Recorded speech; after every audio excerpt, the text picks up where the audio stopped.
It's my baby mama, I'm on child support. Can't see my kids, so I stay in coke. It's my baby mama, she be riding Lexus, finding sugar daddies and doing setups. It's my baby mama, I'm on child support. Can't see my kids, so I stay in coke. It's my baby mama, she be riding Lexus, finding sugar daddies and doing setups.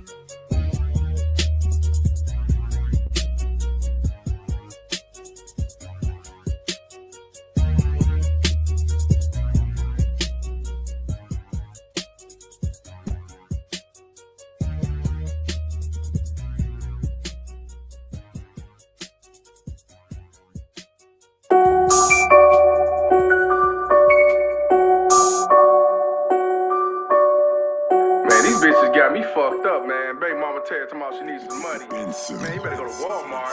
Walmart is always hiring. Walmart is always hiring. Walmart is always hiring. Walmart is always hiring. Walmart is always hiring. Walmart is always hiring. Walmart is always hiring. Walmart is always hiring. Walmart is always hiring. Walmart is always hiring. Wonder holler broke, bitch, you get some child support. Section 8 Obamacare, your ass better sell some dope. I ain't here to save your hope, I'm telling you in the dope. Better save your lean card or a twerking liquor store. Better shake it for Habib, better shake it for Mr. Chan. Better shake it for Tyrone, bitch, I don't give a damn. Matter of fact, only fans gon' find your ass a stamp. Who a shopper sub, cause bitch, I'm not your fucking man. It's not my fault you got 5 baby daddies with 4 fucking kids and no else to fucking live. Not my problem, better get your ass a job. Go to sleep in trailer parks, better go to fucking Walmart. Walmart is always hiring. Walmart is always hiring. Walmart is always hiring. Walmart is always hiring. Walmart is always hiring. Walmart is always hiring. Walmart is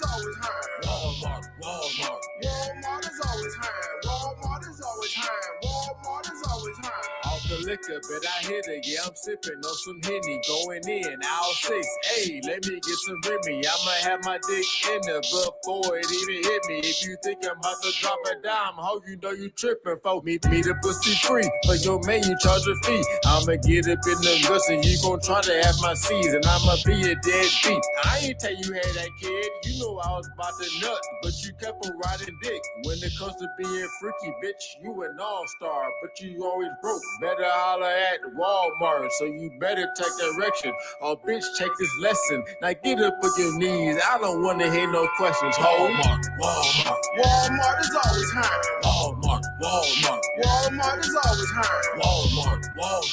Walmart is always hiring. Walmart is always hiring. Walmart is always hiring. Walmart is always hiring. Walmart is always hiring. Walmart is always hiring. Walmart is always hiring. Damn, this is from the fuck out. Shit. I've been walking, walking in the rain. She done put me out and I feel like a simplest lane. I built that thing. I'm shopping at suckers every day and night. Be in the nasty lady like a lane. Calling me motherfuckers, always trying to fight. I'm watching her, baby. I just met her ass on eBay. I've been walking in the rain. She done put me out and I feel like a simplest lane. I've been walking in the rain. She done put me out and I feel like a simplest lane.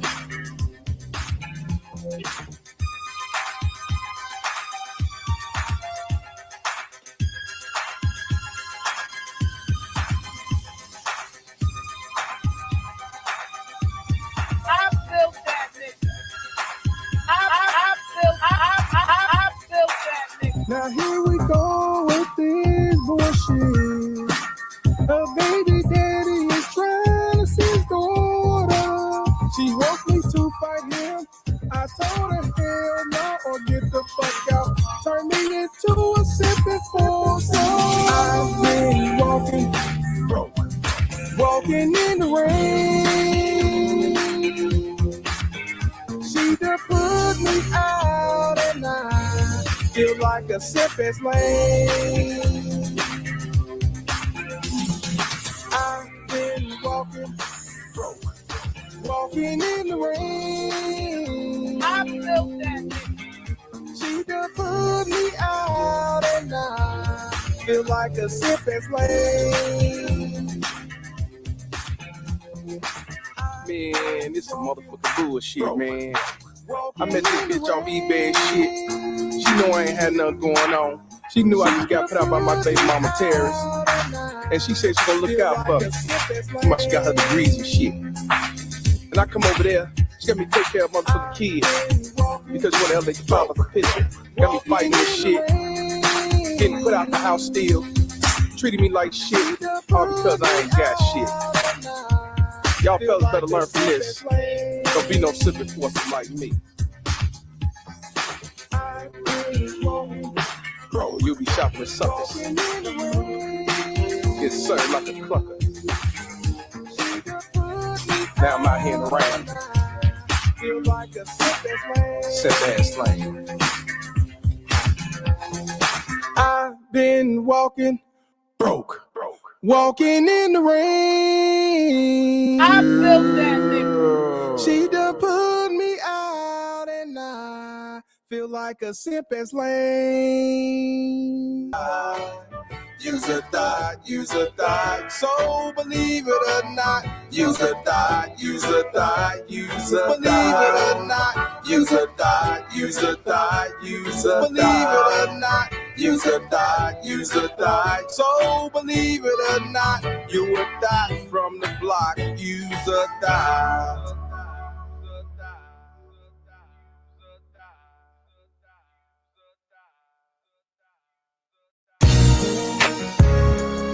Ooh, no.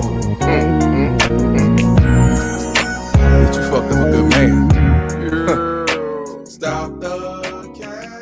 Bragging about you having a man, but you know you're lonely. Stop the cat. Saying that you got all the dough, but baby, you have no money. The cat. Saying that your hair on your head is real, but you know it's not. The cat. Wearing some mop that you got from the good old pawn shop.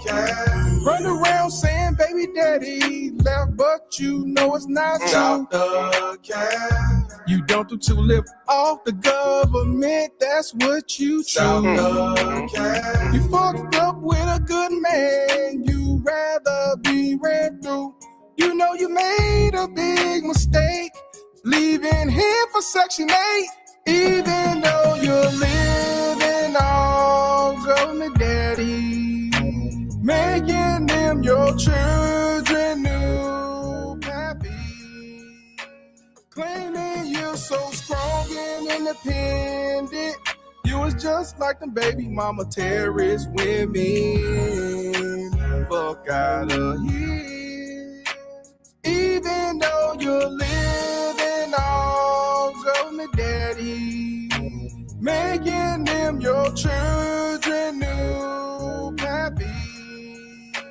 Claiming you're so strong and independent, you was just like them baby mama terrorist women. Fuck out of here. One more time, come on. Even though you're living off government daddy, making them your children new pappy. Claiming you're so strong and independent, you was just like them baby mama terrorist women. Fuck out of here.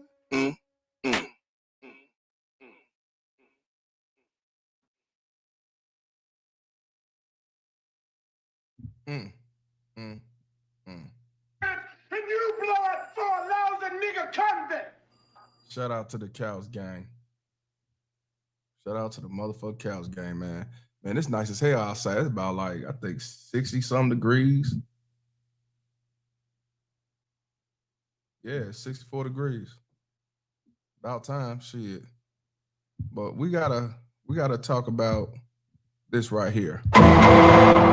See, here go another baby mama terrorist who decides to kill her child and kill themselves. We gotta talk about this one, man. Definitely gotta talk about this one. What's crazy is a lot of people believe that, you know, it's just black women when it comes to baby mama terrorism. But I want y'all to understand that the originators are the Al Karen baby mama terrorists. And I'm gonna show y'all in the comment sections. These motherfuckers all think alike. It ain't, they come with the same bullshit. And I shit you not. When this shit happened, and I heard about it, I go right to the comment section. I see comments from a lot of white women talking about mental health is real. They say it was the man who caused this, the father. They saying that, you know, the stepmom and the father was bullying her. Then they try to blame it on the people at the cheerleading, because they went to a cheerleading contest in Vegas. And they said she got some text message. I guess she got into it. The mother got into it with some of the moms, and they trying to blame the cheerleaders. No accountability. They just trying to blame everybody else. Then some people even said, how they really know she really killed herself? How you really know what she did? It could have been some other motherfucker. So I definitely want y'all to witness this shit. I told you, these baby mama terrorists, these feminists, they come in all forms. They come with the same bullshit, the same dumb shit. These white women, you know, the ones that some of y'all say gods. But you're gonna see exactly what I'm talking about. You have an 11-year-old little girl who was just going to Vegas to do the cheerleader competition. And I'm sure she didn't realize that she would not be finishing the cheerleader competition. I'm sure she didn't realize that the one who gave birth to her and who's supposed to be loving, nurturer, a mom, a mother, would turn around and kill her. For all you people out here who think that these Al Karens ain't baby mama terrorists, let Denzel speak on behalf of Malcolm X. You've been had. You've been took. You've been hoodwinked, bamboozled, led astray, run amok. This is definitely another unfortunate situation. And the thing about it is, come to find out that her and her ex-husband had a 9-year child custody dispute. 9 years. That's a long time to be going through custody. Now, I don't know if it was 9 years straight. I don't know if it was off and on where, you know, he lost and then he decided to pick it up and start it again, go back. 9 years. So you can imagine how much money was spent in that shit. People even try to blame him tomorrow. He kept trying to fight in court. He kept trying to fight. So, and I asked the question, I said, so he shouldn't fight for his rights and fight to be a father? I tell you, they talk the same way as the Ku Klux Keishas. You can't sit back and just say it's the black ones when you got the white ones over here that originated this shit. I want y'all to understand. That's why I say when it comes to a baby mama terror, they come in all forms. You can't judge them by the color. You can't judge them by the faith. You can't judge them by the political ties. You can't judge them by the where they live, class, and college education, all this shit, because they all one of the same. They all the devil's son-in-laws when it comes to a baby mama terrorist. All one of the same. Everybody up in here, please hit the like button And if you new, subscribe to the channel. If you can, donate. You know what I'm saying? I still got errands around the center to take care of. You know how that go. And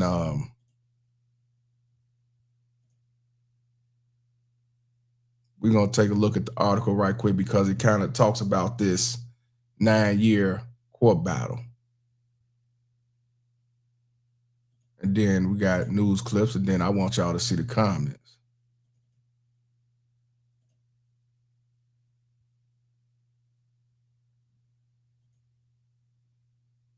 Let me make this bigger for y'all to look at.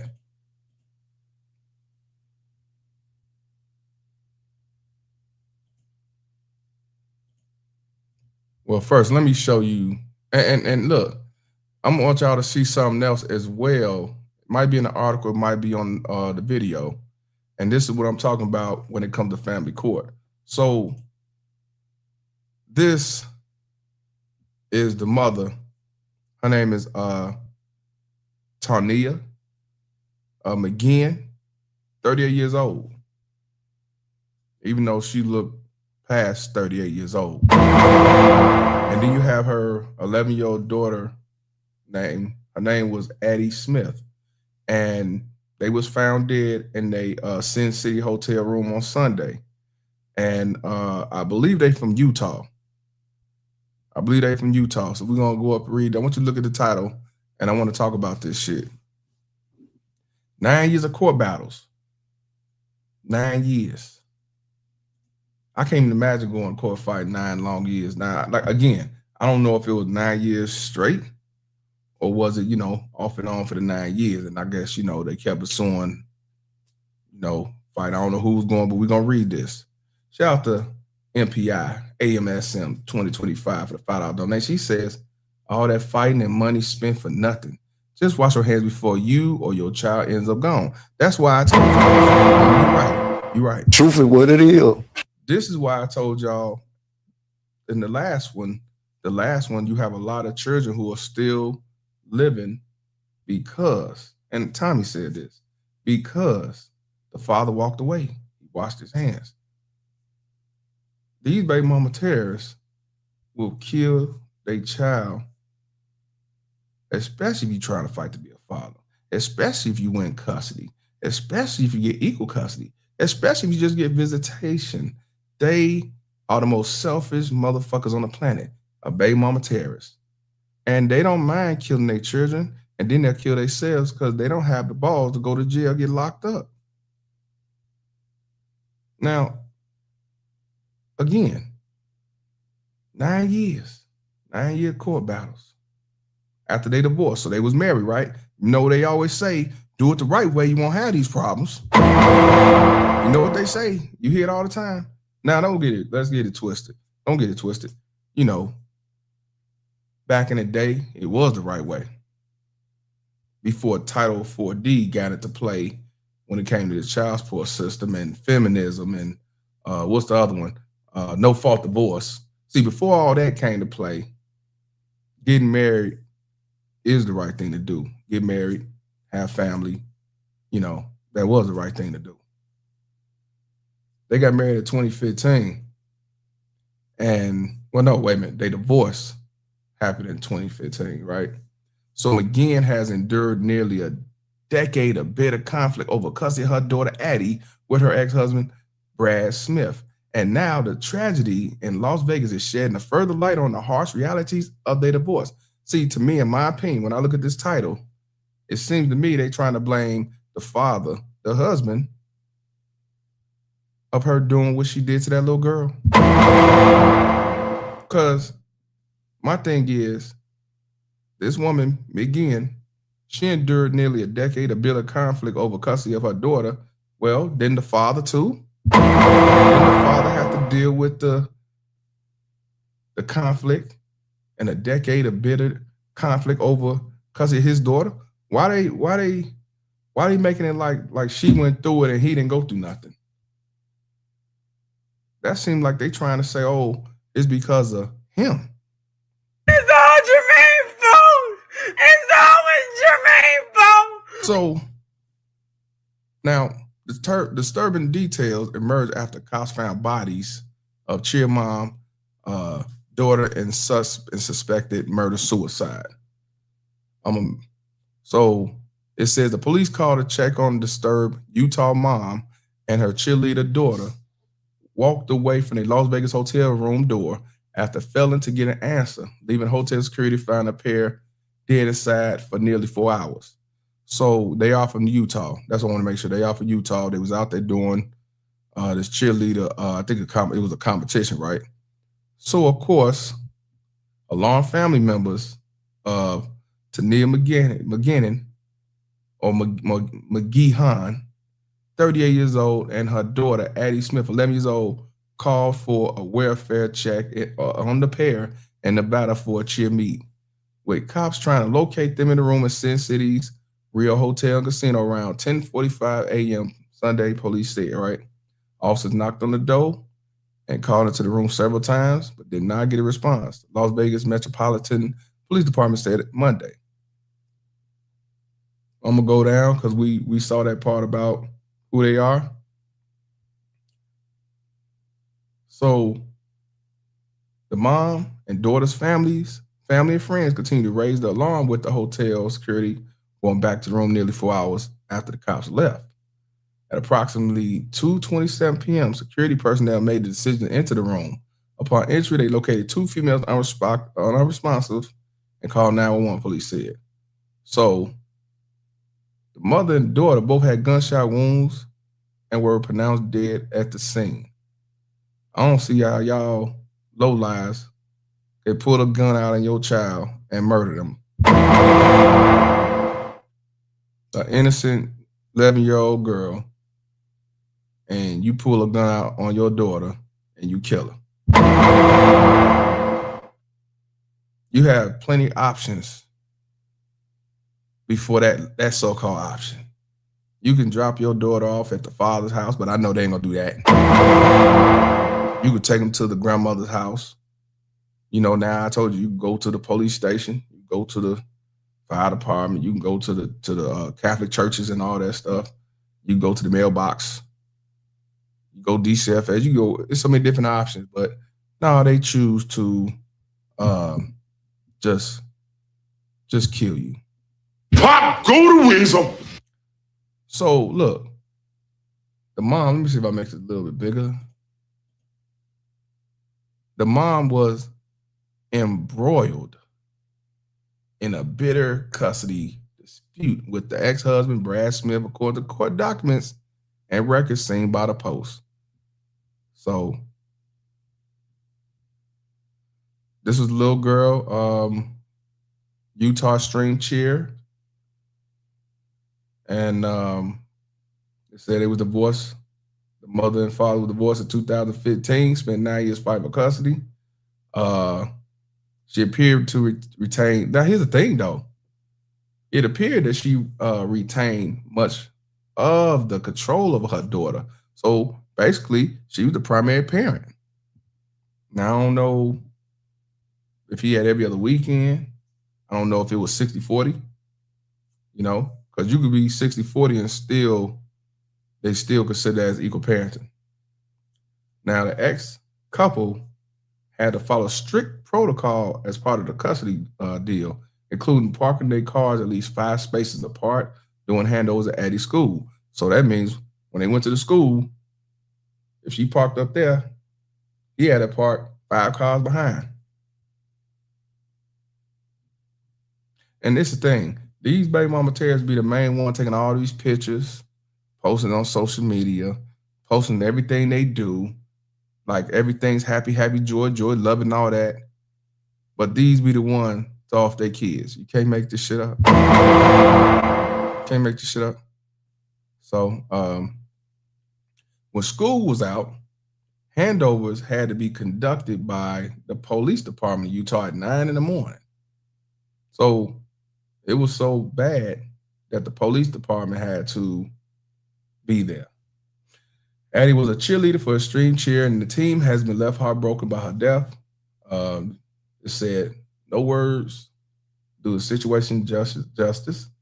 She was so beyond love, and she will always be part of the UXC family. It said, right?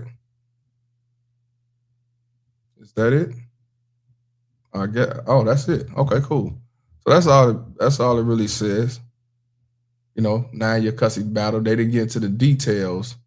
Like on here, it's not saying like, okay, did he get custody at one point? Did she always have custody? But it said she had more majority of the custody, so I don't know what the problem was. Now, I'm sure he was paying child support. I'm sure he was dealing with a baby mama terrorist, which I know she was a terrorist. I know she was a damn terrorist. So let's look at the news clip and let's see, because I ain't watch it. I want to watch it with y'all. Let's see if we get more out of it.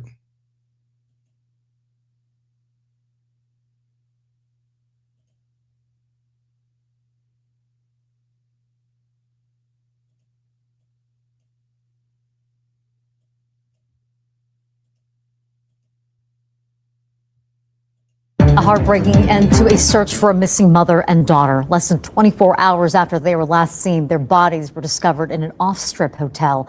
Good evening. I'm Marie Mortera. Our Jane Davenport joins us here live in studio with more on what police, Jane, are describing as a murder-suicide.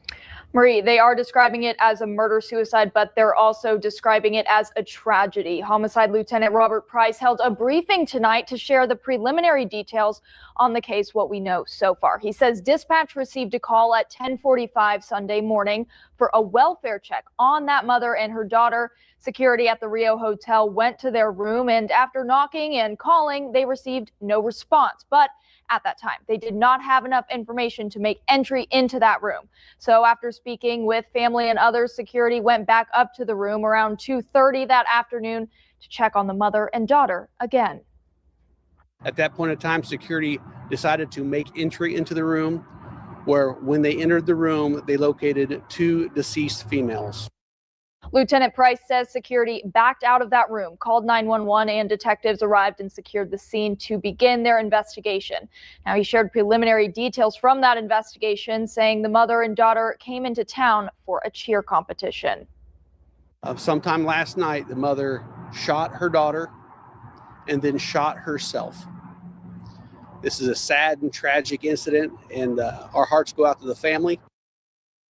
While police have not confirmed the identity of the mother and daughter, the cheer team did post to their Facebook tonight. It reads in part, quote, "With the heaviest hearts, we share the devastating news that our sweet athlete Addie has passed away. We are completely heartbroken. No words do the situation justice. She was so beyond loved, and she will always be a part of the UXC families." And Marie, just 6 hours before that post, the cheer team posted that missing persons poster to alert people, but now it's an unimaginable outcome. No doubt about that. I mean, our hearts go out to the family and this cheer team who should be celebrating tonight. And instead they are mourning. Such a difficult story. We thank you for your report. So I want y'all to understand, at first they had it down as them being missing because the organization couldn't find them. But then they realized that, it was a murder-suicide. Shout out to FBA Empress, was good. So definitely an unfortunate situation out there in Vegas, man. Out there in Vegas. We're following 2 cases, missing persons investigations. Nancy Guthrie missing for more than 2 weeks. Also a mother and daughter visiting for a cheer competition in Las Vegas. And sadly, that investigation turns to heartache. The mother and daughter came here for a dance competition or a cheer competition. Sometime last night, the mother shot her daughter and then shot herself. This is a sad and tragic incident.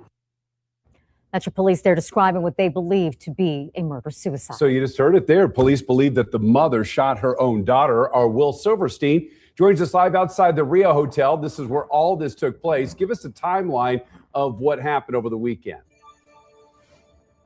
Well, Dana, that's exactly right. Rio Hotel over the back left shoulder. You think about these competitions amongst youth athletes. It's supposed to be a fun time, especially on a President's Day weekend, a holiday weekend, where you get that extra day to compete. And now the question was, what happened over the course of those few days? Law enforcement saying they checked in, then they checked in once more. What happened in that time in between? Metro talking to us, former law enforcement talking to us right now.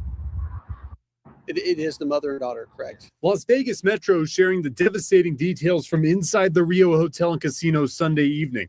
Metro telling News 3 in a press release, quote, detectives were able to determine the mother shot her daughter before shooting herself. The mother is in her mid-30s, and the daughter is a preteen. That daughter is Addie Smith, a member of Utah Extreme Cheer who was in town from neighboring Utah for a competition. The mother is believed to be Tanya McGeehan. At nearly 11 a.m. Sunday morning, police got a request for a welfare check at the Rio Casino and Hotel where the pair were supposedly staying. After knocking at the door to no response, officers left the area. Then hours later, after more requests to check on the two, officers and hotel security returned to find the mother and daughter dead in the room. So why did it take so long to get into the room? I don't mean to sound cynical, but good or bad, it depends a lot on what's said in the call that requests the welfare check. That's retired FBI agent Greg Rogers. He explained that the call or calls that triggered the initial welfare check may have not been significant enough to warrant a forced entry. If there's something said in the call just to the effect of, they were supposed to call us this morning and we haven't heard from them, or it's a family member who just hasn't had contact, that's one thing. They're just going to go to the room and knock. And because of why they were in town, they may have assumed, she's at her dance competition. They've just been busy or something like that. Certainly, if it's a call that indicates that someone's been harmed, that's a whole different matter. That's doors come down. In this case, they would have had security open the door, of course, but they would have clearly gone in the room. And so, when this press conference happened over the weekend, you had a question being asked to Metro there about whether or not anybody in the hotel heard about this alleged gunshots taking place. They said they didn't hear anything from those people at that time. So no reports to Metro at the time of that presser from yesterday of people hearing a gunshot. That makes things harder. We talked with an attorney, another former police officer, in our next hour about exactly why that's important. If it was reported to hotel management, if it was reported to law enforcement, and the impacts that would have on this investigation, that's at 6 o'clock. But reporting from now, the DI Overpass, Will Silverstein, News 3. It's just unimaginable. And the big question tonight is why? And that's a question that may never be answered. Now, what they did say she left a note, but they ain't put out the note. Unfortunately, they didn't put out the note, but she wrote us a note before doing what she did. Not that it make it any better. Heavy hearts in this. But at least we could find out what bullshit she had to say, because I'm be honest with you, ain't no excuse for you to shoot your daughter or your son. No excuse. I ain't trying to hear, I did it because I didn't want the man to have custody. I ain't do it because, I killed the kid because, I don't know who else will take care of my daughter or my son. I ain't trying to hear none of that shit. Wonder who else gonna look out for him if I ain't hear bullshit. Like I said, these the most selfish motherfuckers on the planet, baby mama terrorists.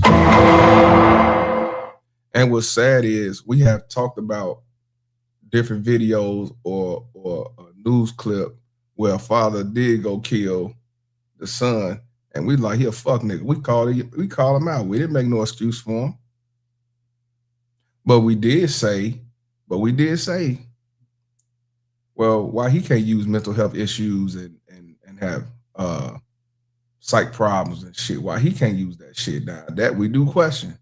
Because when a woman do this shit, she's a shit woman. Then all of a sudden this postpartum, all of a sudden this mental health. And the thing about it, these motherfuckers don't be diagnosed with no type of mental health shit, but people say it's mental health. But not when a man do it. See, I have a problem with that.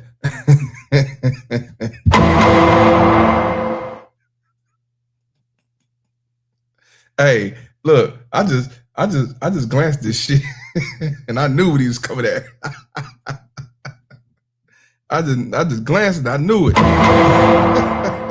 Shout out to my man Juice, man, for the $10 donation. He says, no, not the white queen. Say it ain't so. Say it ain't so. These lanes hold up over black women. Not understanding all these women are the same. Glad you exposed them all. That's what I'm saying, man. Truth is what it is. That's what I'm saying, man. You got to go off the individual. You can't sit back and say, well, this particular group, they do this, this particular group don't do that, and this one don't do it because she got a mother and a father, because you've got baby mama terrorists who are raised by their mother and father. But most of them are not baby mama terrorists, though, coming from a mother and a father or being raised by a good father. But we can't sit back and just say, oh, it's just black women. Oh, it's just the black women in the hood. Oh, it's just the black women that's on link card and Section 8. Nope. I told y'all, the worst baby mama terrorist is the one that got money and careers, because that's a shield they had to hide behind when they do their evil deeds. Believe me, I know. But yeah, oh, my bad, my brother, my bad. Let me my brother. Yeah, man. Let's go on to the next news clip. Heavy hearts in the Salt Lake Valley and also in Las Vegas tonight. Police say a Utah mother shot and killed her daughter in the Rio Hotel at Resort, then turned the gun on herself. The pair are from West Jordan here in Utah, but they were in Las Vegas for a weekend cheer competition. Yeah, tonight the Utah cheerleading community remembering murder victim Addie Smith. Liv Kelleher joining us from one of Addie's cheer studios located in South Jordan. And Liv, how's the community honoring this young girl? Well, Mark, this community event just started a few minutes ago. What we have been seeing team members, cheerleaders entering this gym with flowers and posters, and it's clearly a very somber mood here tonight. I spoke with one of Addie's coaches who said that when she didn't show up to the competition, a studio normally full of kids cheerleading now sits empty and silent. Flowers and notes left inside remembering Addie. The entire cheer community and cheer world was shocked to hear the tragic news of the young life lost. Police in West Jordan tell me they were called Sunday for an agency assist to search for a missing mother and her young daughter. Utah Extreme Cheer, the team Addie competed and traveled to Las Vegas with, shared this post on Facebook confirming Addie's passing, saying no words do the situation justice. She was so beyond loved. Cheerleading is about more than stunts and scores. It's about trust. It's about lifting one another, sometimes literally, and knowing someone has your back. And she understood that. Addie was competing with her team at the JAMS National Cheer Competition. As the competition continued today, they honored Addie with a brief moment of silence. We dedicate our final day of All-Star Nationals to Addie. Members of the cheer community from across the country shared support online, noting how tight-knit teams are. She didn't just stand in formation, she stood for her team. And maybe that's why this feels so unfair. He said maybe that's why it's unfair. Sir, and everybody else, it's not unfair because I told y'all that a child is the most innocent being on the planet.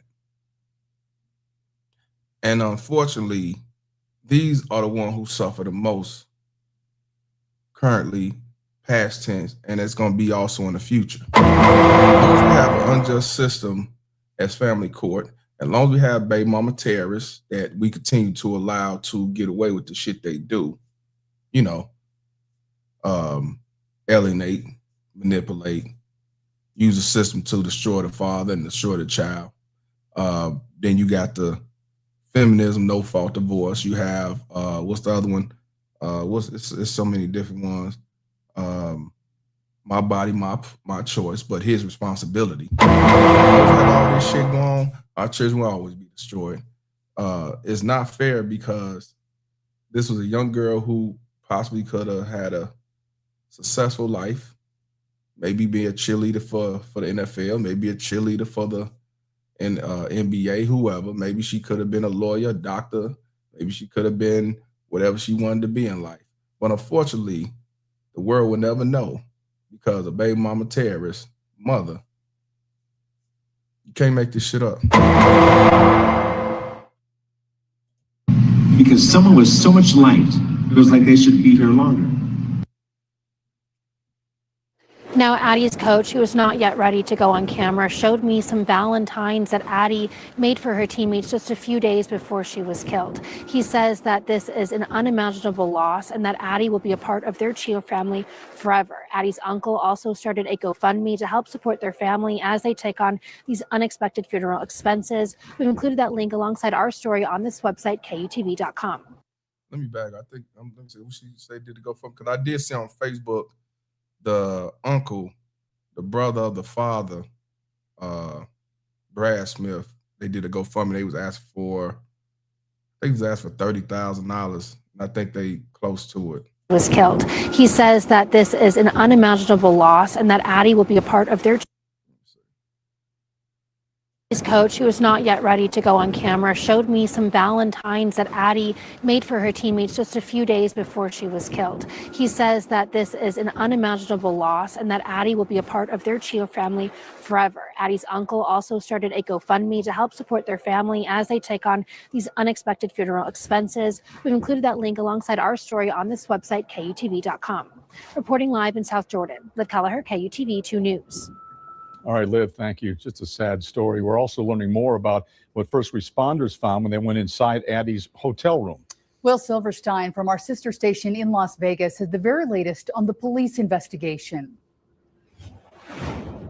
It is the mother and daughter, correct? Las Vegas Metro is sharing the devastating details from inside the Rio Hotel and Casino Sunday evening.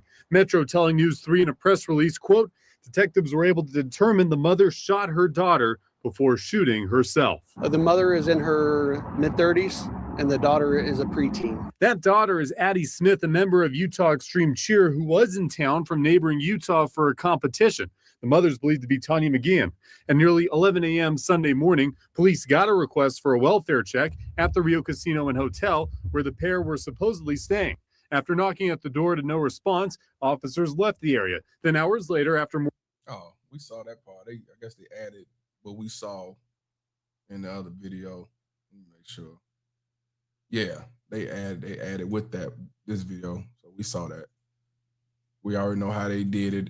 They went left, came back. The Utah community is devastated after a gruesome discovery in Las Vegas over the weekend. Authorities say a Utah mother and daughter were found dead in a hotel room in what they're calling a murder-suicide. ABC4's Bayan Wang has been on top of this for us today. Bayan, talk about an incredibly heartbreaking story here. Oh, it really is, especially when you consider what police say happened. The young girl was identified as Addie Smith. She was only 11 years old. Her mother, Tanya McGeehan, was in her 30s, according to police. And they were in Vegas for Smith's cheer competition. And at first, everything seemed to be going fine. She showed up for practice round, did great. Everything seemed normal. The next day, it was anything but normal. 11-year-old Addie Smith, an avid cheerleader, was getting ready to show off her skills at a cheer competition in Las Vegas on Sunday, but her team noticed she didn't show up. They had a very early call time to get to the event, and she was nowhere to be found. So we called, sent messages, and nobody was able to get a hold of her. This missing poster started circulating on social media showing Smith and her mother, Tanya McGeehan. Parents and coaches called 911. Officers arrived, met up with security, went up to the room and attempted to contact the mother and daughter in their room. They knocked several times and they called into the room without any answer. After the welfare check, several additional 911 calls prompted hotel security to check on them again at about 2:30 in the afternoon. Smith and McGeehan were found dead, police calling it a murder-suicide. This is a sad and tragic incident, and our hearts go out to the family. As authorities investigate this tragedy, ABC4 spoke to those who knew Smith. Corey Uteki, a gym owner who oversaw Smith's development, says she had a positive impact on her peers. What I know of Addie was that she was an extremely hard worker who always did what she was asked without complaining. She was kind of the hype man on the team. She was always the person to get up there and get the kids pumped up. Smith's former coach, Emily Morgan, sharing the same sentiment. I will never forget the smile on her face or the look on her face when she was able to accomplish something that she had set a goal to accomplish. She was everybody's friend. She was a light in our gym. Tonight, the Salem, Utah Police Department posting on Facebook identifying Smith as the niece of Salem Police Sergeant Smith. The post read in part, "It is with profound sadness and heavy hearts that we share news of a tragedy affecting one of our own. While the details of this loss are difficult to process, we are coming together as a department to support Sergeant Smith and his family during this unimaginable time." It's really hard. It was any kid that I get to work with, it is an honor for me, and for Addie especially. It was a privilege to be a part of her life and to be able to love her and guide her. And, you know, she taught me so much as well. 6 p.m., Addie Smith's friends and cheer teammates will be honoring her life at the Utah Fusion All-Stars Gym in South Jordan. ABC4's Mackenzie Diaz will show us how they are celebrating her life later on tonight. But in the meantime, Las Vegas police say that McGeehan left a note in the hotel room, but they did not share what it said. Live in studio, I'm Bayan Wang, ABC4 News. Okay, Bayan, thank you very much. And a worthy reminder. So, again, piece of shit kills her daughter. I hope they put out the reason why. I hope they put out the letter. I want to see what bullshit she's gonna put out there. Let me see if there's any other. Let's see what they say about this custody battle. I see it just came out 16 hours ago. Let's check this out right quick. News 3 uncovering a years-long custody battle in Utah between McGeehan and her ex-husband that lasted years. Kristen Drummond joins us live tonight, and you had a chance to pour through the documents today. Kristen? I certainly did, Dana. Addie's parents filed for divorce back in 2015. And then over the years, they have had a number of disputes, from child support to even custody. And then even at one point, McGeehan's ability to parent was even questioned. I took these documents and went to a local family law attorney here in town. Okay. Shout out to Perfect Blackness. So let's hear, now we already know the typical child support, the typical custody. But did you hear the last part she said where they even went to court based off her parenting? Let's hear that part again.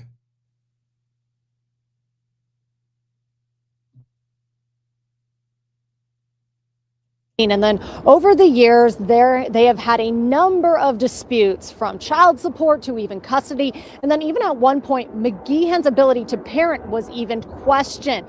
I took these documents and went to a local family law attorney here in town to get his perspective on this case. And he tells me there are some concerns. Just this case was all across the board. A case with court records showing a nearly decade-long custody battle in Utah. Louis Schneider taking a look at the documents. The Las Vegas-based attorney did not represent either party, but says the paperwork reveals concerns. The lawyers kept changing, and that's never a good sign. As did the judge and the commissioner, a judicial officer who works under the district court judge to handle certain types of hearings. Too many cooks in the kitchen, I guess, if you pardon the expression. So, and that's troublesome to me, because you end up in front of a commissioner or a judge that you don't know who they are. They don't really know your case. A case with twists and turns. Tanya McGeehan temporarily lost custody of Addie Smith in 2020. The court determining she acted in a way to alienate Addie from her father. Oh, wait a minute. So, wait a minute. Not Mother God. She wasn't doing that. She was alienating the father.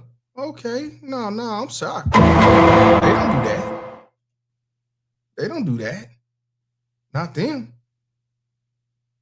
Petitioner subjecting the child to behavior that is on a spectrum of parent alienation. Wow. Ooh, I can't. Wow, I don't believe this shit. Put this shit on the calendar. Fuck out of here. You fucking men come fucking poop. Not them. So, let's go back and look at this right here. I'm finna look at this real quick. So,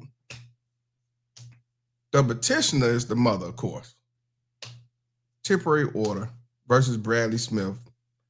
This matter comes before Honorable Marion Ito on respondents' verified motion for temporary order and was heard on October the 19th, 2020. Petitioner represented by Mary Corporon. Respondent was present and was represented by Jacob K.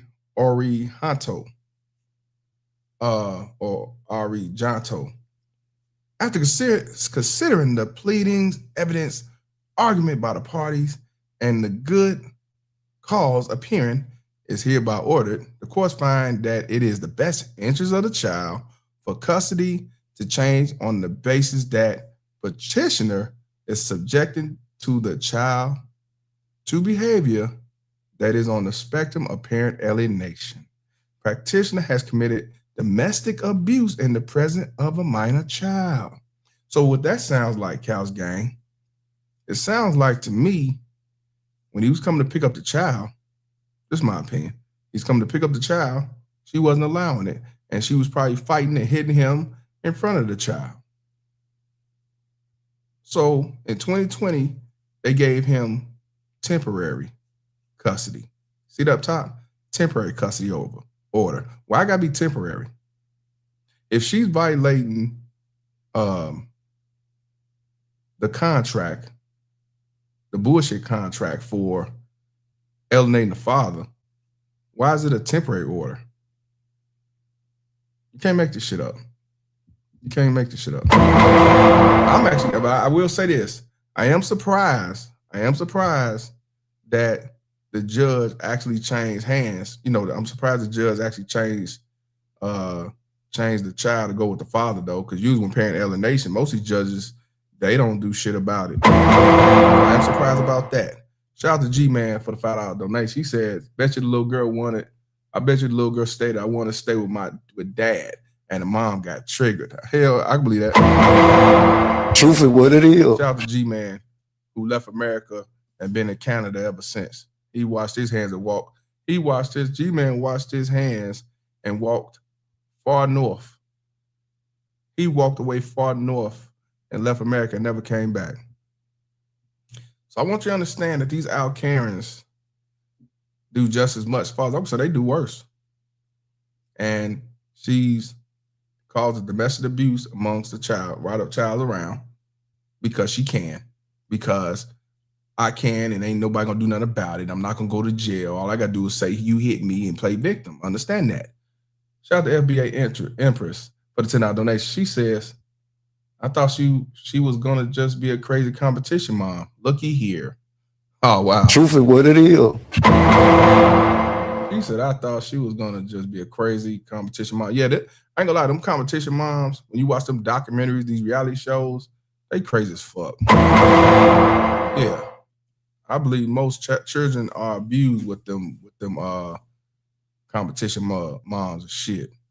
But yeah, I just want y'all to understand that he did get temporary custody. Why it was temporary? See, that's what I'm saying. They full of shit. He should have got custody. Point blank custody. You know what I mean? But let's continue. Temporarily lost custody of Addie Smith in 2020. The court determining she acted in a way to alienate Addie from her father. Documents obtained by News 3 show she committed domestic abuse in the presence of the minor child. The court stating Addie's father demonstrated a better understanding of her physical and emotional needs. A year later, a temporary restraining order against Addie's father to not interfere with McGeehan's court-ordered parent time. By 2024, an agreement between both parties. The court awarding joint legal and physical custody with 1 week on and 1 week off. So he ended up getting equal parenting time. See, now I want y'all to understand that it's starting to come to play on what's going on. See, y'all remember that they said he was they was fighting about child support because evidently she probably took him to court. He's probably paying way more than he's supposed to. He had to fight to get the shit lowered. And then down the line, she do the dumb shit and got exposed. So they do a temporary order. So I guess when she went back trying to get back primary custody, because most likely she had primary custody in the beginning, what ended up happening was the judge said, fuck it, equal parenting time. And y'all know when it comes to equal parenting time, that usually means less child support. And I guarantee you, when she heard less child support, he got equal parenting. How dare you do this to me? How do you live with yourself? See, that ended up happening. And not only that, that's when I'm gonna beat your ass. And I ain't talking about the father, I'm talking about the kid. See, she didn't like that shit. Now, this is back in 2020. Let's go back. Let me see if we can see the document. It was kind of quick with that paperwork. A better understanding of her physical and emotional needs. A year later, a temporary. All right, we're gonna read this. Let me see. Try big. Okay. Now, what it says is a temporary restraining order, and of course, she filed for a temporary restraining order. I'll read it to y'all because I know y'all can't really see it. Okay. Once again, the father is the respondent. The petitioner, baby mama Terry's motion for temporary restraining order having come on before the court on it's a day of December of 2020 before the Honorable Judge McDade. And I know they having these different judges come and go because the other judge is somebody else. The court having reviewed the petitioner's motion and in support of motion for the temporary restraining order, so they look like they gave it to her. They gave her this temporary restraining order. The court concluded that the petitioner will suffer irreparable harm unless the respondent chooses at least one and possibly two in case of conflict from the list of proposed supervisors provided by the petitioner, and is restrained from denying the petitioner her court-ordered parenting time. So it seems to me that they had supervised visitation going on. You know what I'm saying? Because it says that the conflict of the proposed supervisor. So I don't know who they was trying to get to be a supervisor to be present with the child, but they saying that he's restrained from denying the petitioner her court-ordered parenting time. So in other words, he didn't want her around the child. What I guess evidently is supervised, but they wanted a certain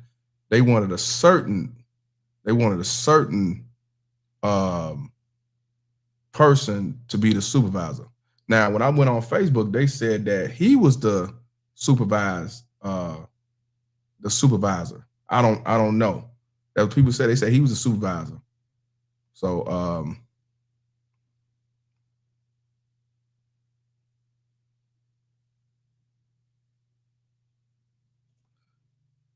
Jeff says 0. Time Sotomayor, you say you're alive because the father didn't fight for custody of you. Okay.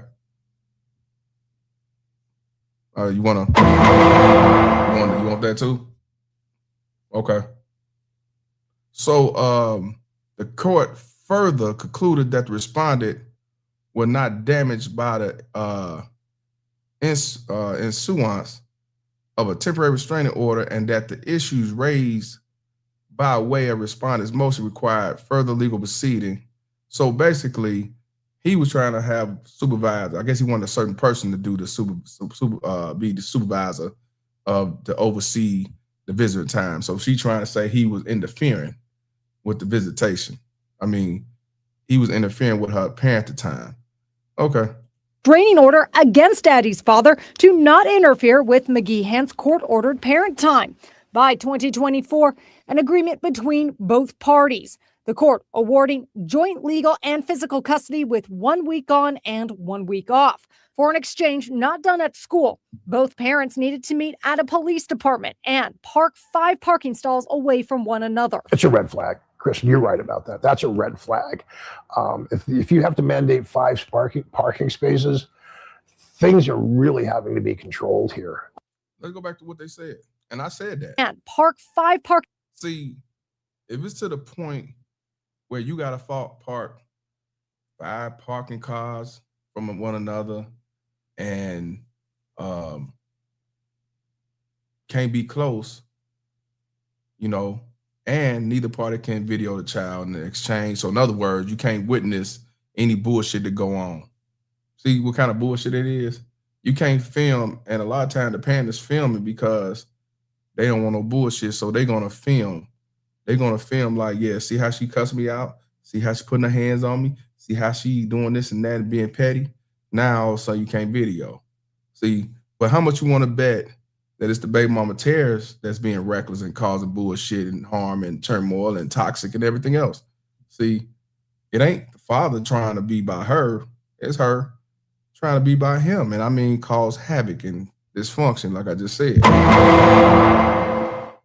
Let's continue. Stalls away from one another. It's a red flag. Kristen, you're right about that. That's a red flag.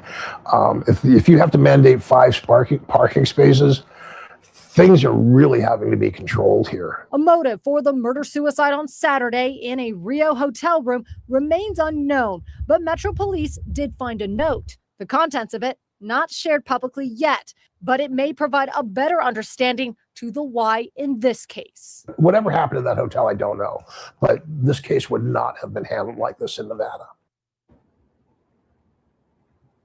Now, it remains unknown if there were any tweaks to that custody agreement back in 2024 when Addie was brought here to Nevada over the weekend. But I have been told through sources it was her father who called police or called 911 asking for that initial welfare check. Dana? So, and they saying initially it was the father. So I wonder why. I wonder why the father was the one who called and wanted to get a welfare being checked. See, the thing is, unfortunately, when it comes to fathers who want to, protect their child and save their child, don't want to pay him no attention till after the child is dead and gone. Then all of a sudden, now they want to say, man, they should listen what the father said. But you was one of the main motherfuckers that was silent the baby mama terrorists. You can't make this shit up. You can't make this shit up. I'm telling you this. I told you this a long time when I first started this shit. I want y'all to understand that when it comes to this family court system, when it comes to these terrorists, it has no color. Is there some prejudice in the motherfucking system, family court? Yeah, it is, of course. But I want you to understand the white man gets screwed way more than the black man because they got more to lose than we do. They lose money. They lose asset. They lose livelihoods. They even lose their lives because a lot of these men, a lot of them white dudes kill themselves. You know what I'm saying? Black men go through the same thing, but not as worse as them. White men and Indian commit the most suicide in the United States of America based off family court and child alienation. Way worse. So that father knew she wasn't right. That's why this 9-year-long battle has been going on. And yet, once again, family court got blood on their hands. But the difference is they don't care. They just wash it off to the next motherfucking kid die. They don't care. Nope. Yeah, I figured it was probably a family member. And of course, we don't know definitively. But I do have a question about these welfare checks.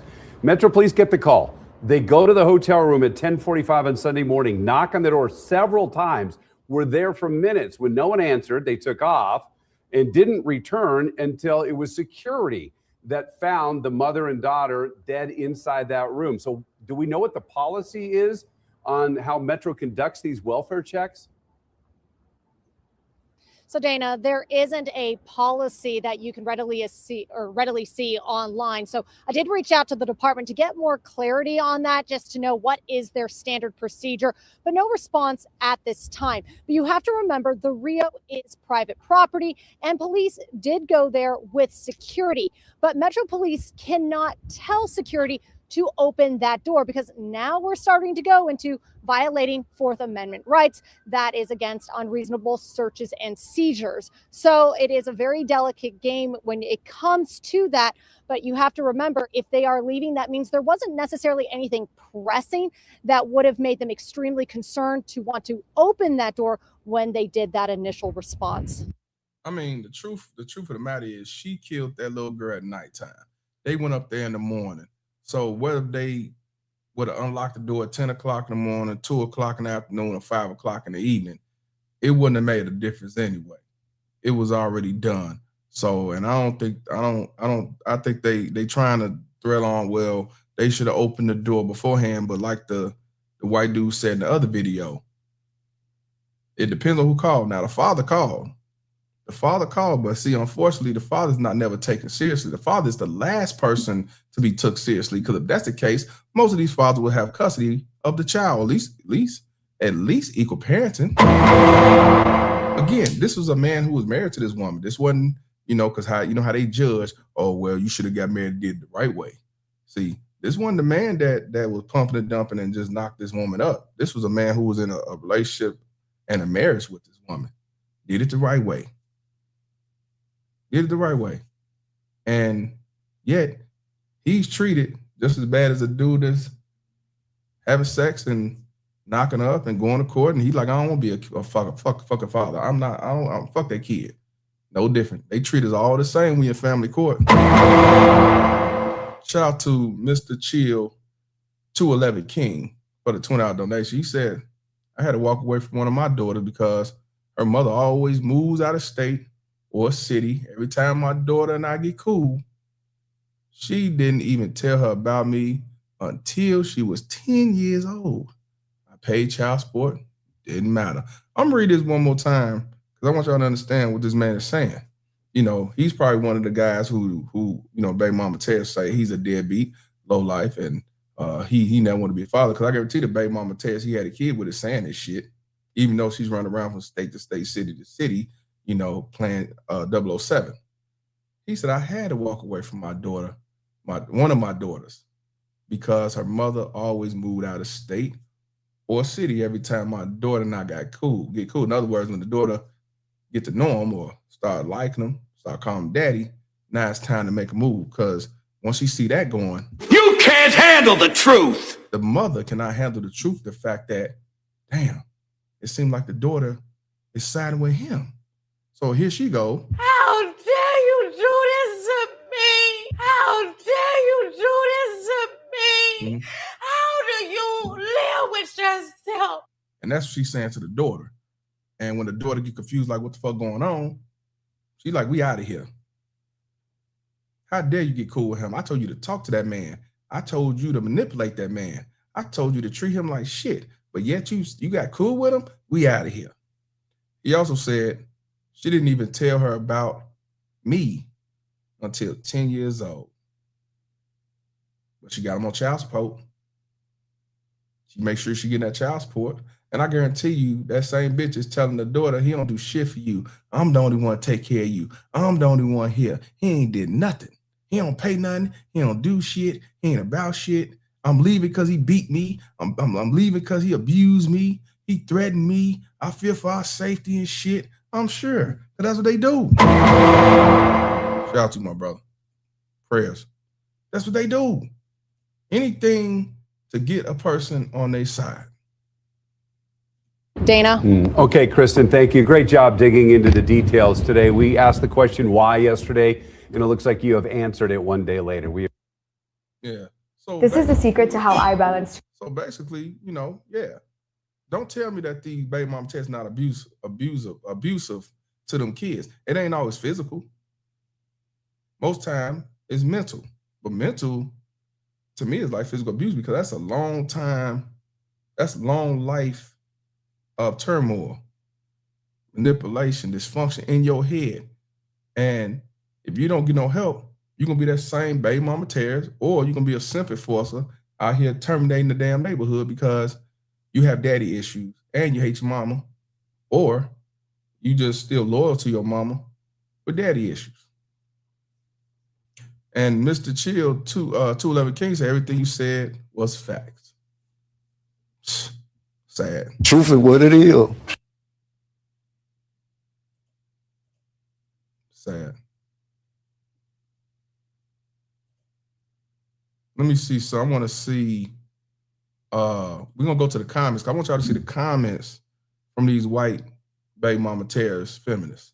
I want you to see the comments because a lot of people really believe that these are the angels of motherfucking mercy and shit. and they don't do shit that black women do.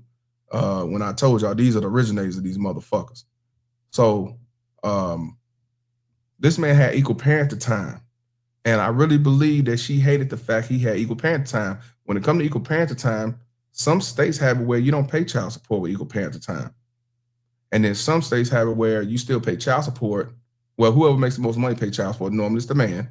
And he pays less, much less, much less. This is why you hear baby mama say the same old thing. I want sole custody or primary custody. I want him to have visitation every other weekend because they're going to max out that child support. You rarely, well, I ain't never heard a woman go to court and say, I want him to have equal parenting time. Never heard it. Never heard it in my life. I want him to have equal parenting time. Never. Never. I hear the same thing, sole custody or permanent custody. Either way, it's a win for government daddy and a win for her because it's every other weekend and you pay child support. Sole custody is she can let you see the kid never. And she will not get penalized and you still pay child support. Let's go to these comments. I want you to see the comments on this motherfucker. And I'm not going to say it blew me because I'm not surprised about these niggas.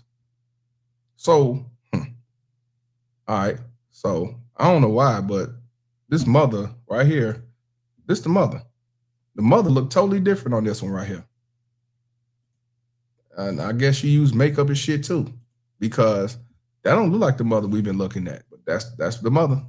Maybe she was smaller then. I don't know. Wait a minute. Nah. Maybe that's the stepmom. I believe this is the stepmother. That's not the mother. Because this was from the New York Post, right? And it said the stepmom's hunting plea before cheerleader found dead in Vegas murder-suicide. They said the stepmom, this is stepmom, this is not the mother. I say, nah, she looked totally different. It's a stepmom. So I want y'all to look at the comments. Now check this out. This one right here. This is a white woman. She said the stepmother is calling her daughter. I'm sorry. Stepmother is calling her stepdaughter her daughter. Interesting to me when step-parents call their step-kids their kids when the bio parent is in the picture. Tells me a lot about the situation. Be interested to hear the details of this case. So you see what I'm talking about? You fucking income fucking poop. She is teed off because the stepdaughter called her daughter. Mind you, the biological mother killed her own biological daughter. And she's talking about some stepmother is calling her stepdaughter her daughter. Interesting to me when step-parents call their stepkids their kids when the bio parent is in the picture. Tells me a lot about the situation. So you telling me what? It's her fault that she killed the 11-year-old? You cannot make this shit up. Biatch! Now let's go to the next one. White woman. Just because the stepmom didn't like the mom / thought she shouldn't have custody doesn't mean the mom was unfit. There's always two sides to every story. You hear what I'm saying? Let me read it again. Just because the stepmom didn't like the mom / thought she shouldn't have custody doesn't mean the mom was unfit. There's always two sides to every story. So in other words, yeah, she killed her daughter, but there's a reason to it. Cut that bitch off! Don't tell me that it's only black women that take up for these baby mama terrorists who kill their children. We saw the one about the baby mama terrorist trying to drown her kids, and they said mental illness and when nobody help her, it's the mama fault, it's the boyfriend fault, it's Theo's fault. These motherfuckers saying the same thing. You ain't seen that yet. Shout out to Mr. Chill 211 King for the $5 donation. He said also she has me blocking her phones and monitors our conversation and my daughters. She is 15 now. She sneaks and call me when she can. Sad as fuck, man. Put the ones in here for Mr. Chill 211 King, man. But here's the good thing about it, brother. The good thing about it is your daughter want to be involved with you. Your daughter ain't manipulated. Because if she was, she won't be sneaking to call you. And this started when she was 10 and she's 15 still trying to call you. All that means is when she get 18, she gonna run away from her mama. And she gonna come with you. If she's in another state and she's sneaking to call you, yeah, she's she don't fuck with her mama like that. That means her mama a piece of shit.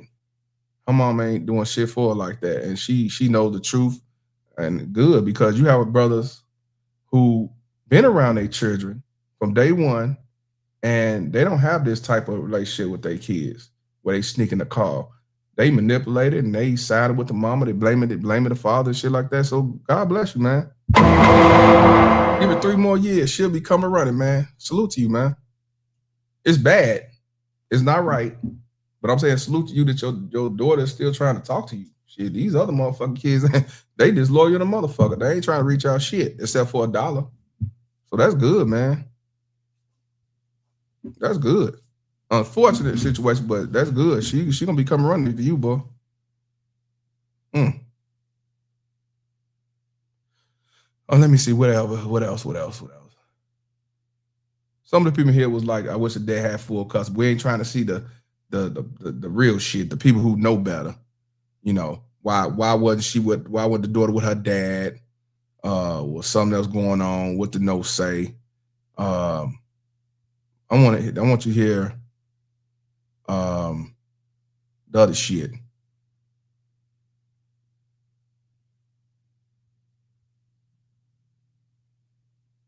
She said, so the mom and the girl went to cheer competition, but the stepmom said they went missing.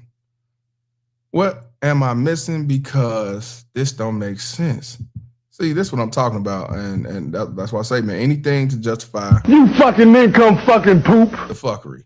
First of all, maybe it's a court order agreement that the daughter must call the father while she's out of town, and maybe they ain't heard nothing, no calls, no text, no nothing. So maybe that's why they saying, hey, man, they missing because we don't know what's going on. We ain't heard nothing. Not saying they physically miss, it's just we used to getting our phone call every certain time or whatever. The fuck out of here. Now, this is interesting. This woman says, so she traveled with a weapon? Is this now being considered premeditated? I have so many questions. Yeah, maybe it is, because she came all the way from Utah to Vegas with a gun. Maybe it could have been premeditated. That's something to think about. Yeah, we're gonna go to the competition, but we're gonna do it in Vegas. We're gonna do it. I'm gonna let you do your competition, then I'm gonna do what I do. You know what I'm saying? Let me see.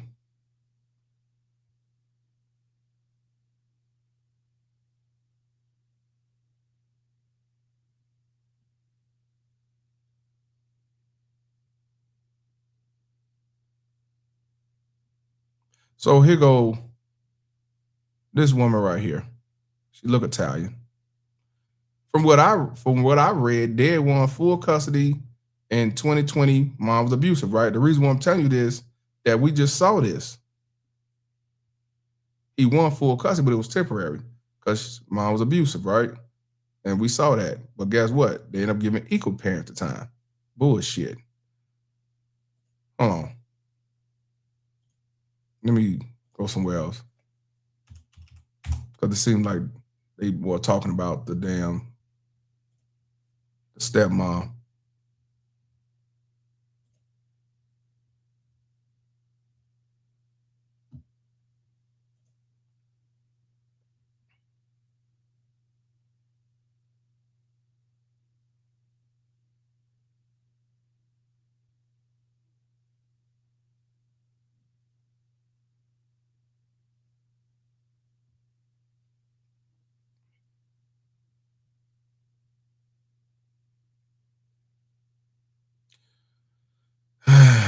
So this is from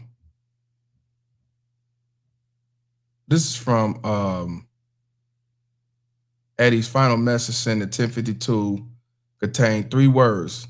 Let's click on this and see what they're talking about. before we get back to the comments.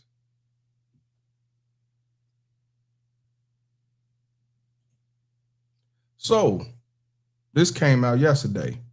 Police say that, we already know he's found in the hotel room, but Brad Smith, the father, confirmed the last message from Addie Smith was sent at 10:52. And I believe they said that's when she killed, and it contained only 3 words. So let's see what the 3 words is. Disturbed mayor's secrets offer clues to why the Utah dance mom, 38 years old, killed daughter in herself in Vegas. Let's go right to where I want to see what the text message said. We already know about the divorce. We know about. Hey, wait a minute. Wait a minute. Hold on. Check this out. So we already know they divorced 2015. Unclear why the split, but clearly, acrimonious. Smith even listed his old wedding ring for sale on Facebook in 2016 and pointedly wrote in advert, "I only wore the ring for a year." So I guess he wore the ring for 1 year and he took it off, or he got divorced. So he put on there trying to sell his ring. So in other words, he's saying that, hey, the ring's still good, only wore for a year. He said, get rid of this shit. But I want to get to this text message. So we already know about the fight in the court. We know about the cause. We know that she was killed by the mother first. We know about the custody battle. I'm trying to see this text message. Now, hold on. I'm gonna read some of this shit because it says they also made Addie available on FaceTime on Tuesdays and Friday nights at 6 p.m. The parents were given a 15-minute window to make the call or risk forfeiting for the day. See, that's what I'm saying. They might have been out of town and they usually get that 15-minute FaceTime call, no answer, no response. That right there. The parents were forbidding from criticizing each other in front of Addie and banned from letting their relative do the same in front of their daughter. They was ordered to use Family Wizard on the app between warring couples who share children. Both was told they can only text one another in the event of emergency involving the Addie. So the father was ordered to pay $288 a month to the mother and was rearage totaling up to $9,600 as of February 2024. It was unclear if he caught up those payments. So he's paying $288 a month, and his rearage was $9,600. It was initially agreed that Addie would live with the mother while the two shared joint custody when they originally divorced. But then in 2020, the court ordered that Smith was handled. Oh, Smith handed sole custody in 2020.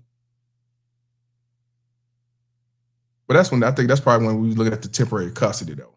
That was the temporary custody. It was temporary, though. So the custody ruling that parent alienation, we saw that. He listed the wedding ring. Who cares? We already saw that. Majority of their divorce battles is sealed. So we probably will never see all of it. He got married again. That's the stepmama.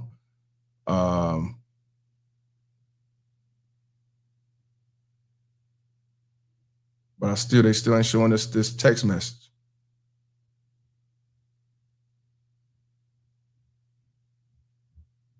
They don't even show the text message. They don't show the text message. They said it was a text message. But they ain't showing the text message.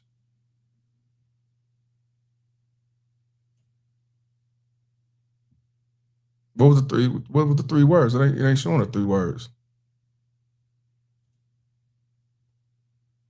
Let me play this. Maybe it's something. The story is incredibly heartbreaking. A mother allegedly fatally shot her cheerleader daughter in a Las Vegas hotel room before turning the weapon on herself. Their bodies were discovered in a room at the Rio Hotel and Casino on Sunday, alongside an apparent unaliving note, after they failed to show up at a cheer competition. This is 11-year-old Addie Smith and her mother, 30-year-old Tanya McGeehan, originally from Salt Lake, Utah. They were in town for a cheer competition. Earlier, Utah Extreme cheer had announced that the pair was missing ahead of this competition. So on Sunday at around 10:40 a.m., officers would go to their hotel room for a welfare check. They knocked several times and no one answered. Several hours later, authorities then went back to the hotel room after repeated requests from family to check on them again. That's where police would find their bodies during that second welfare check. Police say that they believe the mother shot her daughter sometime late Saturday before turning the weapon on herself. According to police, a note was also left in the room, but they didn't elaborate further on the details within the note. As far as Addie's father goes, it is being reported that her mother divorced him in 2015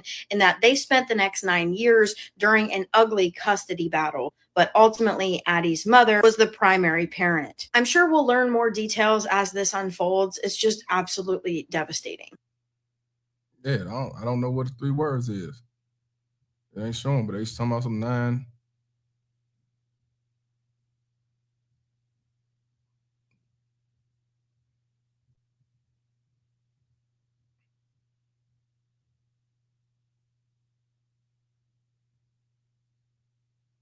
It don't show it. Let me go back to the comments then.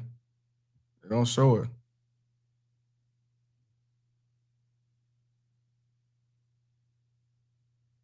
All right. I wish I could see what the fuck it said. You forget. It say you forget some shit. I can't see it. So now,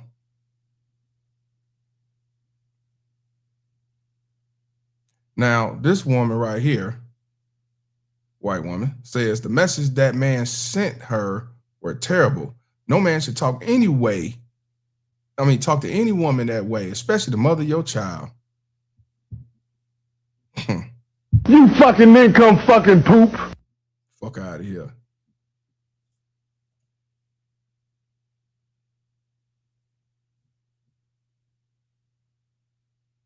Now check this out. Here we go. This is some of the one I want you to hear. Now it's a woman. It's a white woman. I want you to hear exactly what I'm finna read to you if you can't see it. She says, so sad. I knew the girlfriend was trouble. Sounds like mom was trying to protect her daughter from the girlfriend and father, but extremely sad she decided she would be better dead. Also sounds like the court system failed this little girl. You can't make this shit up. Did you hear what I just read? It sounds like the girlfriend. I knew the girlfriend was trouble. Sound like the mom was trying to protect her daughter from the girlfriend and the father. Ain't that a bitch? That's why I say, man. What's wrong with y'all niggas? What's wrong with you? Let's look at the replies on what they got to say. This woman says, no excuse. This woman says, it's his wife, not girlfriend. This person said the court system did. Yeah, the court system definitely did. The other person said it failed this little girl. But they saying that they failed the little girl because the mother should got custody. No, they failed the little girl because they took away the sole custody from the father. That's why they failed her. Don't you understand? When you read this shit again, let me highlight this motherfucker. I told you, these white out Karen baby mama tears are the worst ones on the planet. It ain't just black women. She said, I'm so sad. I knew the girlfriend was trouble. Sounds like a mom was trying to protect her daughter from the girlfriend and father, but extremely sad she decided to do that she was better off dead. Sounds like the court system fails the little girl. So no, basically, the mom ain't do shit wrong. And then here go, look, white woman too. I think the dad did it, and the mom is getting blamed. Better check his alibi. Super good, and not the girlfriend. You cannot make this shit up. Why are you trying to jump to a bitch's motherfucking defense? I think the dad did it. The dad did it. The dad. Tutu, whoever that is, said she was bullied and broken inside. Her husband and mothers in the cheerleading crew and new person in his life should feel responsible. May they rest in paradise. You cannot make this shit up. Cut that bitch off! She's saying that she was bullied and broken inside. her ex-husband and the mothers and the cheerleading crew, because they did say that the cheerleading mothers got into it with her. They arguing with her. So you kill, if that's the case, she killed the daughters because of what the mama said. Nah, I ain't had nothing to do with them. Now, look, I ain't gonna read all this because I'm not for real goofy shit. But this white woman says, "Oh no, not this one." She said, I do not feel sorry for the mom, but for the child. I ain't talking about them. We only talking about the ones that support this shit. This white woman says, "No one knows. You didn't go home behind closed doors with these people. Words are cheap. The mother made a decision on her own, planned it, and took the steps to complete the plan. No one's to blame but the mentally ill mom. She ain't mentally ill. I want you to understand. You're right. She made the executive decision. She made a choice. She's not mentally ill. This is a evil ass devil's son-in-law. Everybody that killed their kids is not mental. Look at this. Another white woman. Oh, wait. Either that or Mexican. White, still white. This poor mom. It looks as if, though she felt she had no other choice and did what she did to protect her daughter from being tortured further by these monsters. May they both rest in peace. Let me read that one more time. See, y'all just look at these black women and they talk that mental illness and postpartum and then they say, I said what I said. But these motherfuckers actually saying both of them rest in peace. This poor mom. Let me highlight poor mom. Not poor dad. Not poor dad. Dad is the monster. This poor mom.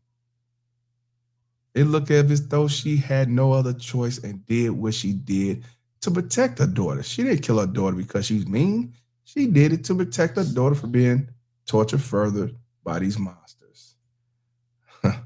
Hey, man. I want y'all to see it for yourselves. Monsters. Mother kills the daughter, but everybody else monsters. Okay.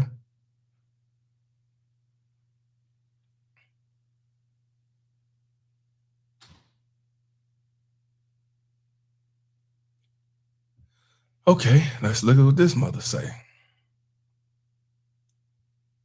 The stepmom Facebook made it look like the imperfect family. I don't condone what the mother did, but this could have been prevented if everyone stopped and thought about all the bickering and bullshit is only hurting the child. Dad allowed the bullshit too. Sad and sickening. Now they will never celebrate Valentine's Day with love. Girl, was it worth it? All this hell? No. See, so basically she's saying that it's the stepmom's fault because she posted on Facebook, made it like a perfect family. Yeah. Yep. Biatch! Look at this. I ain't reading this long. Look at this long ass shit. Fuck out of here.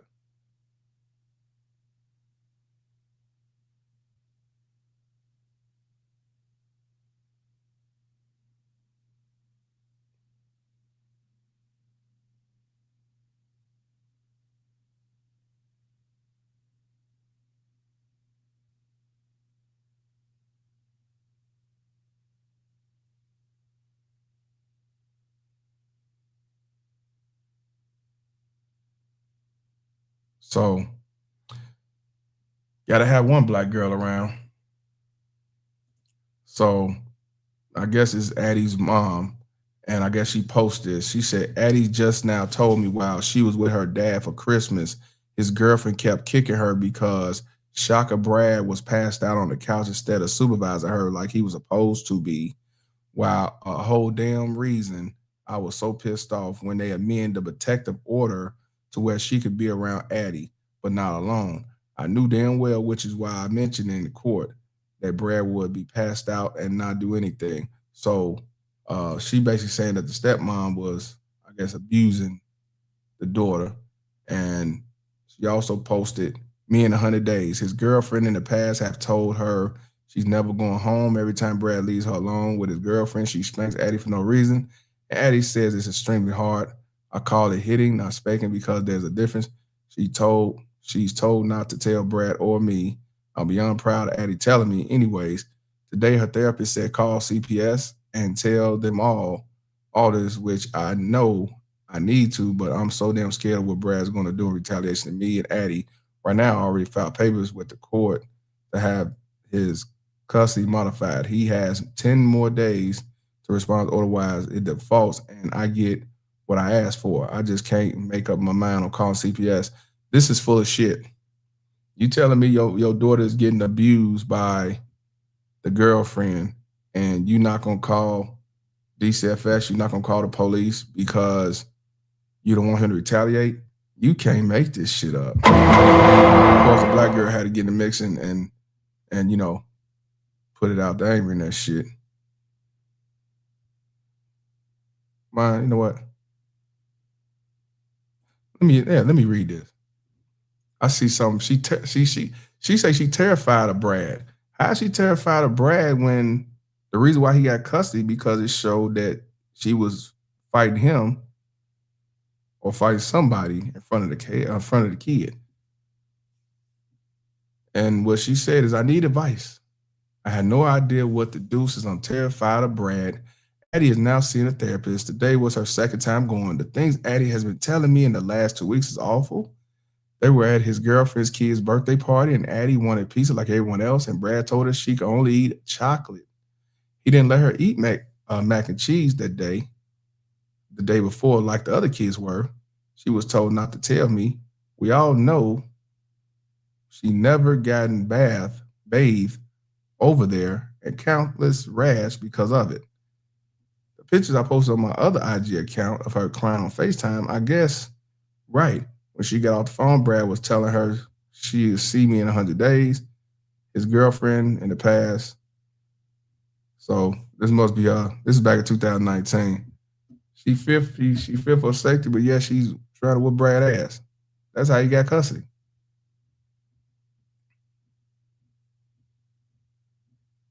So people actually feeling sorry for this piece of shit and blame the father and the girlfriend.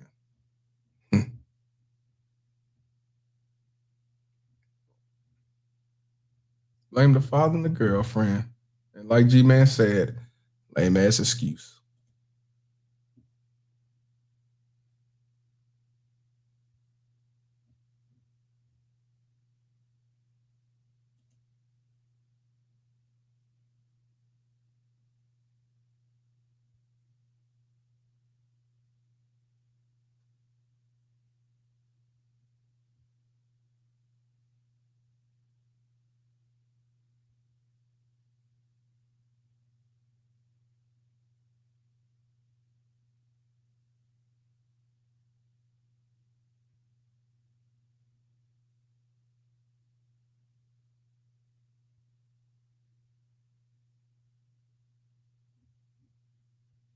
I'm looking at this other article.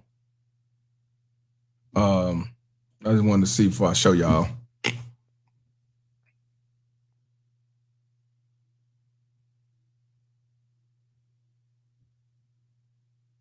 That's a good question. So this woman said, I stated this on the last post. Would you feel this outrage, sympathetic, or questioning if the father committed the heinous crime? Let's see what she had to say. It all depends on the information. It depends on how I felt when I read it. This story is about traveling to Vegas, being a cheer mom, very high demand and expensive, all to do this. Just isn't sitting right. It doesn't add up to me. It's not her gender, however. I do feel it hit close to home as more information has come out since my last post. I've been through something so similar. So, you know, she basically didn't want to answer that question. Knowing damn well if a man, if the father did this, it wouldn't be no questions. He'd be a dirty dog and a demon. You know what I'm saying? So another person responded to, was that the same one? Another person responded and said, so the information doesn't matter when it's the mom. Court allegations, as you call them. If it was a dad, though, you just admitted you'll take them into your decision making and call her a clown. See, that's what I'm saying. And the person said, yes, the fact she traveled to a cheer competition and then did this had me having a lot of questions about the story too. So yeah, they basically trying to find some justification on her, the mother, killing the child. But she just proved what I just said. If it's the father, I have to think about it, you know, but you take up for this low like the motherfucker. Don't tell me that white women don't have the baby mama Terrence mindset and actions as any other. You know.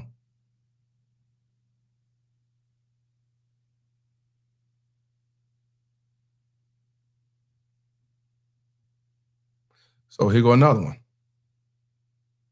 Her cockeyed ass. She said, I believe this one was pushed too far. Cried out for help for too long and feels in the end she had no other options. I think this community is sick and judges and talked instead of helping the people around them. They clearly see hurt, not excuse. She should have done it. She should not have done it, but come on, y'all. Show some compassion. What if it was your daughter? You cannot make this shit up. What's wrong with y'all niggas? What's wrong with you?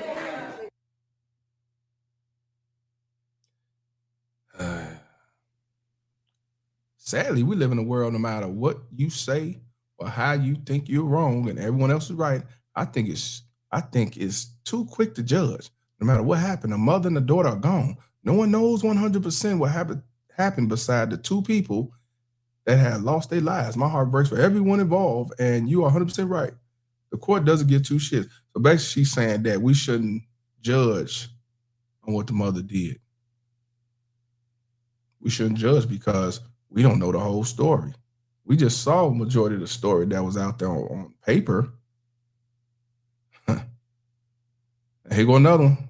Good old Jennifer. Gotta love him. I think someone else is involved. They just do not have proof yet. When someone is constantly manipulating you and it involves taking your child away, why would you do something like this? Custody battle with side effects. Somebody else is involved. She didn't do it. Somebody else is involved. Yeah, okay. Another one. You fucking income fucking poop. Here go another white woman. Until you have walked in the shoes, thank you for sharing your heart. I have been there too. There is always more to the story. Why are you trying to jump to a bitch's motherfucking defense?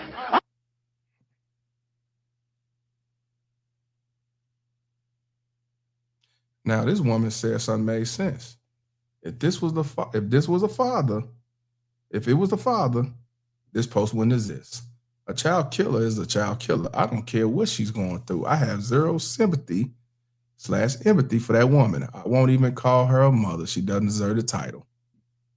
And she's right. Here go another one. No one truly knows the trauma that these things can cause on a human being, an imperfect human. Trauma rewires the brain. If they were victim of domestic violence and long legal battles, bullying, it's a lot to handle for anyone with or without support. Parent alienation is a garbage science term. People should look up how the phrase came to be. It's typically used by the abuser to gain control. Until there's more information, people shouldn't judge. If she did what the news is reporting, was it wrong what she did? 1,000%. Let's honor this beautiful child by being kind to one another. We don't need more hateful people. Let me see. Where's the one? Where's it at?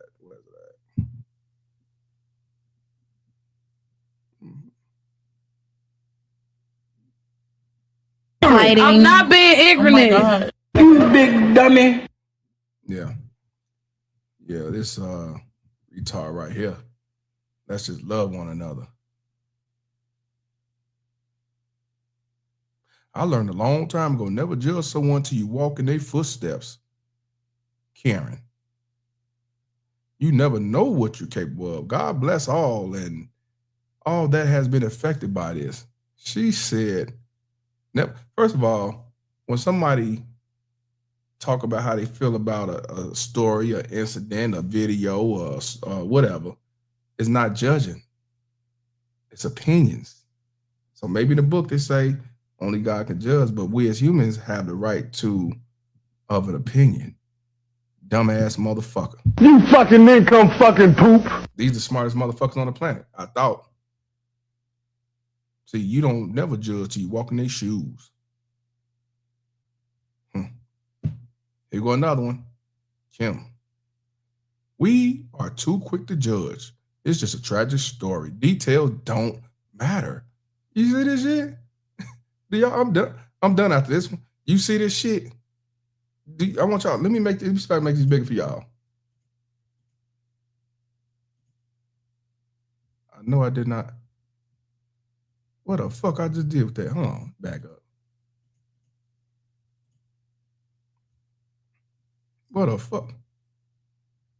Y'all saw it though, but it said details doesn't matter. Oh, here we go. This bitch said, she said, do y'all see that? Kim Beckstead Hyde. We're too quick to judge. It's a tragic story. She said details don't matter. I never even heard of Ku Klux Keisha say some shit like that. Y'all see that? Details don't matter. Let's see the reply. It's tragic and awful. We all judge too quickly and too harshly. So basically, she say the same thing. Details, but she side with this. Details don't matter. Details don't matter. You cannot make this shit up. You've been had. You've been took. You've been hoodwinked. Bamboozled. Led astray. Run amok. Details don't matter. Damn. She said details don't matter at all. This is definitely a sad and unfortunate situation. But the fact of the matter is, truthfully, Couch Gang, it's going to happen again. Because this system will always ride for these baby mama terrorists. The father will always be the one to suffer. The father will always be the one to hurt. The father will always be the one to live with the pain, suffering, and turmoil that a baby mama terrorist cause, whether she killed a kid or abused the kid and manipulate the kid, alienate the kid. It's a long-term effect. And this motherfucker right here, she could rot in hell. Prayers to the little girl, prayers to the family on the father's side, and prayers to the father. I told you, I want y'all to understand that these baby mama terrorists come in all forms, and it doesn't matter when it comes to family court. They all one and the same. They come with the same responses. They come with the same agendas. They come with the same step-by-step plan. She's scared of Brad, but she the one got court records saying that she's fighting somebody, and I think it's him fighting him in front of the child with no hesitation or nothing. But they say the same shit. I fear for my safety. I fear from that man over there. He's abusive. He's stalking me. He's doing all these different things. But you're getting that child support. Everybody's up here, please put the boot emoji in this motherfucker as we boot this low-life piece of shit can baby mama terrorists out of here. I told you can't make this shit up, man. These motherfuckers. And also, her mama said that she had issues going on too. Her mama said she had issues. But guess who they gave custody to when the divorce happened? So, with that being said, man, I appreciate y'all tuning in, man. But, you know, this is going to happen again. It's going to happen again. It's going to happen again, unfortunately. And these motherfuckers be the ones going to get custody. These are the ones going to be looked at as victims. And they will never, ever have to take accountability because you're going to have the people of our society that base their opinions and thoughts on who they like and don't like. They don't like the man. They don't like the father. They feminists. They terrorists. They always gonna ride with her to the point where they say, who cares about details? Appreciate y'all tuning in, man. I'll be on tomorrow. Hey,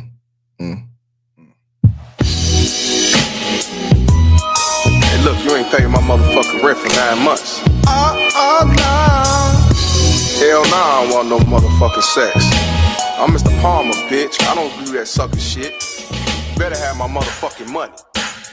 Punk ass bitch. What I don't understand, how you be so strong and be so independent and be a bum bitch. You got help from government daddy and you get them PPP loans.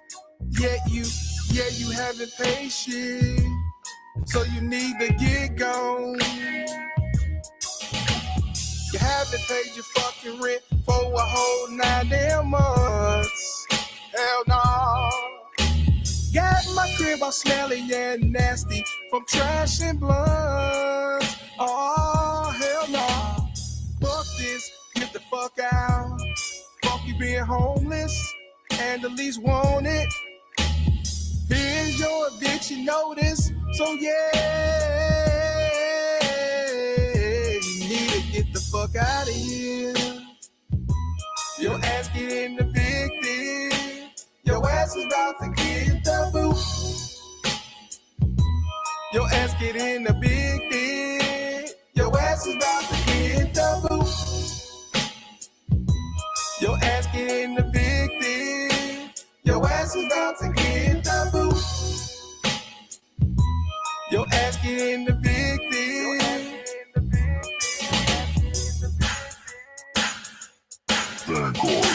Evicted.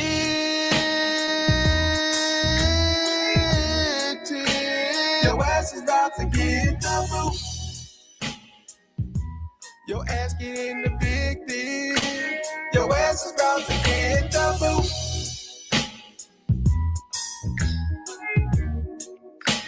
Your ass is about to get the boot. Your ass getting evicted. Your ass is about to get the boot.